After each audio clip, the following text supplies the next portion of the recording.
This is what I consider a 3D booth. Go up. So from really far down the row, I'm still able to see this booth. But then when I get into the space, there are things that are at my current eye level that I can take a look at.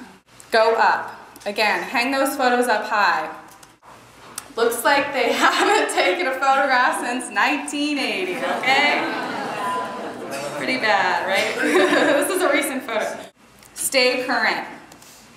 Make your booth memorable.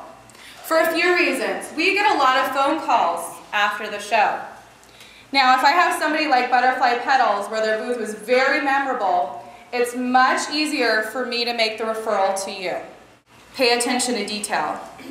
Again, make it easy for the bride. This particular florist had a picture of this cake on their brochure, on their website, on their business cards. They had it everywhere. It might seem repetitive, but it allowed them to make that connection.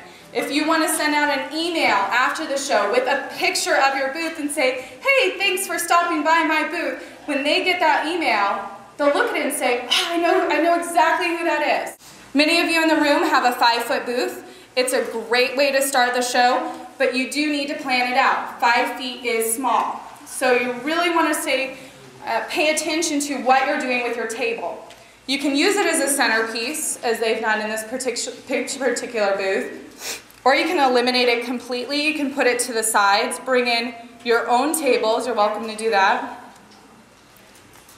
I think the best idea is to get rid of it completely. If you're in a 5-foot booth, I recommend that you take a small round table smaller than this, put your literature on it, and open up your space. She wants to see the end result. Every photographer in this room has a huge advantage because you are able to show her the end result. So I want you to put together demos and ideas that show her the end result. She doesn't care what your equipment looks like, how much it costs. She doesn't care about the steps that will lead up to the wedding to make it perfect. She wants to know about the end result. Be careful of the questions that you ask. We get into this rut where we ask the same questions, and they're questions that may or may not be working. I want you to ask open-ended questions. Instead of saying, are you looking for a florist, or are you looking for a photographer, or are you looking for a DJ, I want you to ask them a different question. What are you looking for in a photographer? You might get a few girls that say, what do you mean? Then you can give them examples. Are you looking for candid shots, pose photos, dress to dress sessions, boudoir shots? What are you looking for in a photographer?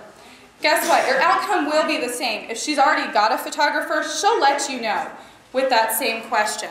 Tell me about your wedding day. This is the best question you could ask a girl. Either at an appointment, at the show, she wants to talk about her wedding. Tell me about your ceremony reception site. The more you know about where she's getting married, the higher your likelihood of booking her. Don't ask it as your opening question. I see this a lot with the show. Would you like to enter a raffle? We're giving away a free this or that. Great. Great to ask that, but not as your first question. Do you need this information? Yes. Do you want them to leave your booth without this information? No. But should you ask it first? Absolutely not. It's like going up to somebody in a bar and asking them for their phone number before you know their name. Okay? There's an appropriate time to ask for their contact information. We've all been to a cocktail party. We're involved in one conversation. We hear our names in the other conversation. What happens? We tune out conversation number 1, and now all we can hear is conversation number 2. Why does this happen? People can only cannot process 2 conversations at one time. You're lucky if they're going to get 1, if you're throwing a lot at them. Have a very, very, very simple tagline. For us, it's America's biggest bridal show. Keep it simple. Ask for the sale. The sale could mean a signed contract with or without a deposit, a set appointment time, gathering her contact information to set up an appointment after the show. If the bride has a genuine interest in your product or service, do not let her leave your booth without making some type of commitment to you, no matter how small. Brides are busy. It is important that you contact them until they book you or tell you to stop calling.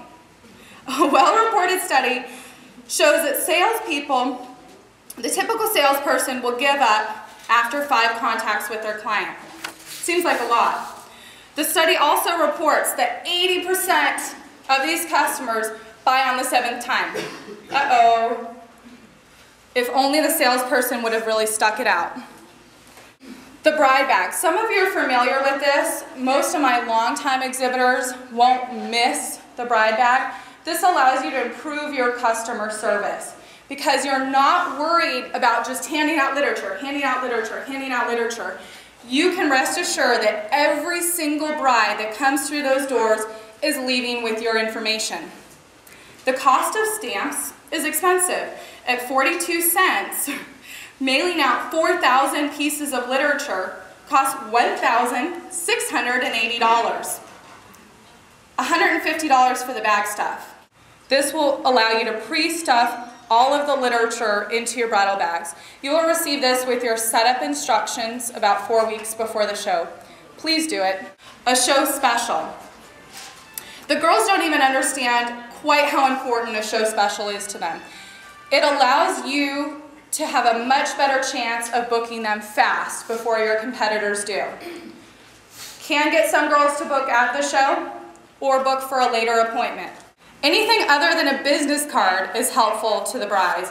If you can provide her something that will help tell the story on why she picked up your information and put it into her bag, I recommend that you do that. This is very cluttered. I don't know where my eye should go. Photographers, sometimes you have 3 really great shots. You should blow up those 3 really great shots and get rid of the rest of them. And this goes for everyone else. Pick your best and only showcase that work. Just make it really big. Clutter, garbage, empty boxes. Don't arrive late. This particular vendor arrived really late, it looks like, and they are missing out on some really major business. Don't pack up early. Put your table on the side. It really opens up your booth. Fire marshal guidelines.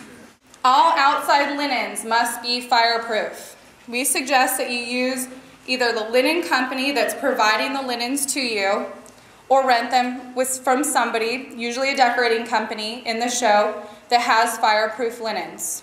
If you do not cooperate with the fire marshal, it prevents our opening. You will not make any friends around you. If you're just using the linens that we provide, you have nothing to worry about. No lit candles, no helium balloons, air-filled are okay, and the battery-operated candles are fine too. Add some color. There's ways other than linens to add color, and photos would be a great example. Lighting. Create an overall environment, and this is the idea of going to the mall and really looking at the different stores. If you go to Build-A-Bear, you're going to get a much different feeling than if you go to Neiman Marcus. Get them to stop, get them to stay. Thank you so much.